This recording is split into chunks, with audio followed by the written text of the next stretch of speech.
Shortly after being sworn in as president, Trump signed an executive order to pull the United States out of the 12-nation agreement. At the time, he touted the withdrawal as a great thing for the American worker, putting him at odds with many mainstream economists who said the multilateral agreement would make imported goods cheaper and open up the export market for American-made goods. Most goods and services today include components that cross many borders many times before a final product is made and sold to consumers, said Peter Petrie, interim dean at the Brandeis International Business School and a visiting fellow at Peterson Institute for International Economics. These multi-country production systems depend on not having barriers at any stage. The TPP would have established a framework to create new global supply chains that would let businesses more effectively compete with China, and would have established the United States as the dominant player in the Pacific Rim, said Michael O.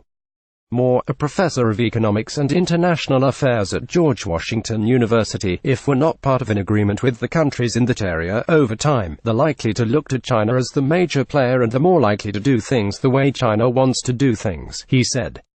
The whole point of it was for this group of countries to have a rules-based system that was in large part consistent with our values, he said, with regard to issues as diverse as environmental regulation, foreign investment and intellectual property protection. If we're not part of an agreement with those countries, they're likely to look to China as the major player. If we're not part of an agreement with those countries, they're likely to look to China as the major player. TPP can get to the root causes of the issues between the U.S.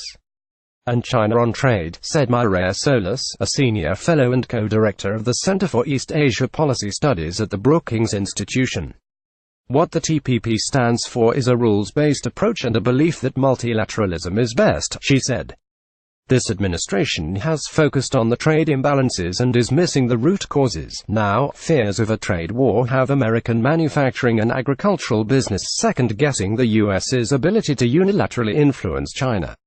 Trade pressures work better when you have a bunch of partners, Moore said. A senior administration official said on Friday that trade will be a major discussion topic when Trump meets next week with Japanese Prime Minister Shinzo Abe, adding that the White House is open to individual bilateral agreements in negotiating with TPP countries as a group. The United States stands to lose significant market access, Solis said. The costs of exclusion are becoming really evident. Trade experts aren't so sure the other members of the agreement will let the United States have its seat at the table back, at least not without extracting some bargaining power. It is unlikely Trump will want to concede. It's a tough policy for him to reverse because he's spent so much political capital attacking the TPP, Petrie said. I would predict the TPP 11 countries will continue towards ratification of the revised deal, and possibly bring the U.S. back into the loop after finalization, Solis said. That would limit the ways the United States could shape the agreement. The United States reinstatement could come at the cost of some of the provisions it fought hardest to include, Moore said. You inherently have a weaker bargaining position, he added. But Petrie was more optimistic that a return to negotiations could produce the kind of small change Trump could tout to save face, while leaving the bulk of the agreement intact. He needs a symbolic win, and I think there's room in there for a symbolic win, he said.